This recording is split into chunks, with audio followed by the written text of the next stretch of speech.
ሰው ሆይ ተበዳይም ሆንክ በዳይ ስለ ጉዳዩ መልስ ለመስጠት እስካልሆነ ድረስ ስላለፈ ነገር በፍጹም አታውራ። ምክንያት ሁሉም ሰው የራሱ የሆነ እውነት አለውና አንተ ተበዳይ ነኝ ብለህ የምታምንበት እውነት በበደለ ሰው ፊት ውሸት ሊሆን ይችላል። ወይም ደግሞ ወዳጅህ አንተን ለመበደሉ ምክንያቱ አንተ ልትሆን ትችላለህና በቅናት በጥላቻና በሐሜት በላቆጠ በሐሰት ክስ በየቡና ቦታው ባገኘው አጋጣሚ ላገኘው ሰው በመክሰስ እውነተኛና ተበዳይ መስለ ለመታየት በከንቱ አትድከም። እውነተኛ ከሆንክ ጉዳዩን በማያውቁ ሰዎች ፊት ከመክሰስ በቀጥታ የበደለን ሰው መጠየቅ አይሻልምን? አዎ አድማጭ አገኘው ብለህ በጥላቻ በቅናትና በሐሜት በላቆጠ በሐሰት መክሰስ ከጥፋተኝነትና ከህሊና ወቀሳ አያስጥልህም። ወዳጄ ቀን አለ። በቀን ማለፍ ውስጥ የጊዜ ፍርድ አለና ተበዳይ እውነተኛና ጻድቅ ሰው መስለ ለመታየት በከንቱ አትድከም። ቅን ደግ ነው እንዲሉህ ደግ ቅን መስሎ ለመታየት አትሞክር። ስለዚህ ዛሬን ሳይሆን ነገን አስብ፣ ትገንብሃለች።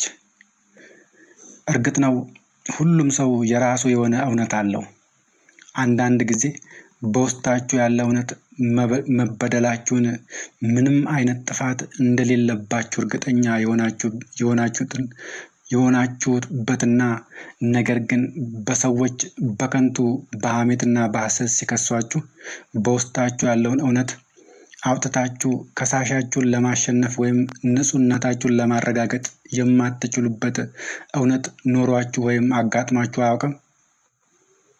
እንኪያስ ይህንን የሐሰት ክስ እንዴት ልታሳምኑ ትችላላችሁ? እንዴትም ይህ ክስተት የሚፈጠረው ከሳሽ ጥፋተኛ መሆኑን አውቆ እውነትን በመሸሽ በደጋፊ ብዛት ጻድቅ ንጹህና የተበደለ መስሎ በሚያለና በዚያን ጊዜ ስትጠየቅ በቂ መልስ ለመስጠት ተዘጋጅ እንጂ ብትጠየቅ በቂና እውነተኛ መልስ ልትሰጥበትና ተበዳይ መሆንን ማረጋገጥ በማትችልበት ክስ ተበድያለሁ ብለህ በወዳጅ ላይ በከንቱ አትፍረድ።